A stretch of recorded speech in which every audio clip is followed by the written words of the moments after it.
5, and I'm going to do a Bible study on temptation. It's going to be based on Matthew 4, 1 through 11. So it'll probably be a nice, it's going to be a nice short Bible study, but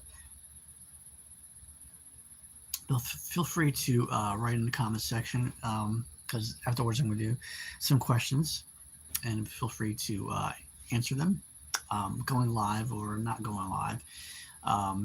If you see this video later, feel free to answer the questions.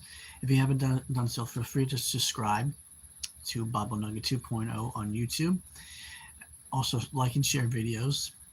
And also, if you don't mind, let me know from the state and town that you are from. I would love to know that.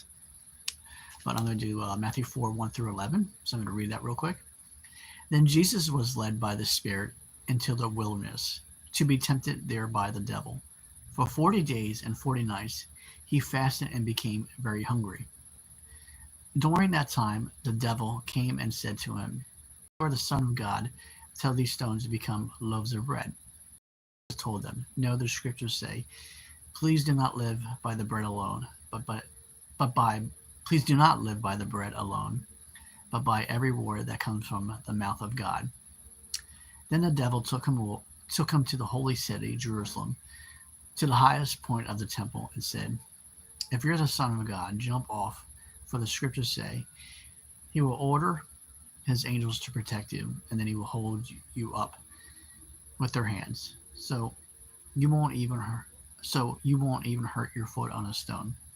Jesus replied, "The scriptures also say you must test the Lord your God." Next, the devil took him to the peak of a very high mountain and showed him all the kingdom of the world and the glory. "I will give it all to you," he said, "if you will kneel down and worship me." "Get out of here, Satan," Jesus told him, "for the scriptures say you must worship the Lord your God and serve him only. You must worship the Lord your God and serve him only." Then the devil went away, and the angels came and took care of Jesus. So, here's the definition of temptation that I looked up: an enticement or invitation to sin. And also, here's some questions. So if you're not watching this video later and you watch it later, feel free to answer these questions in the comment section.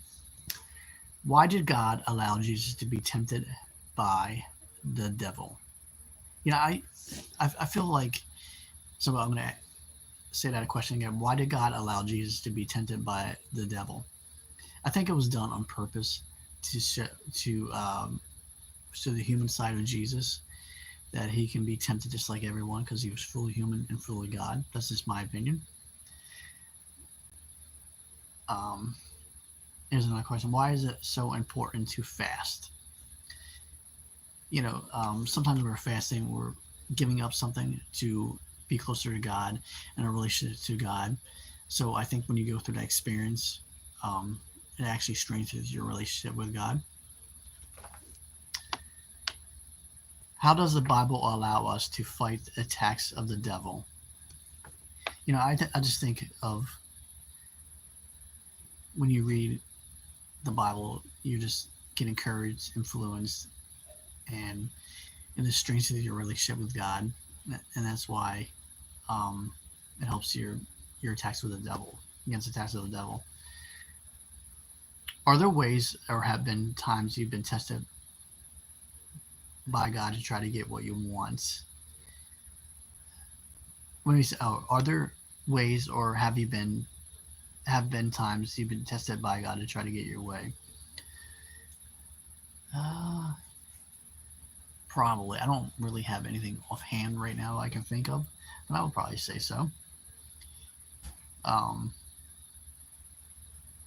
Why is it so important to worship and serve God?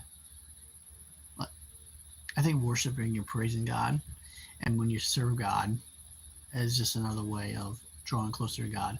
But when you serve God, you influence other people to worship and praise God and get into a relationship with Him. So, anyway, feel free to answer any of those questions.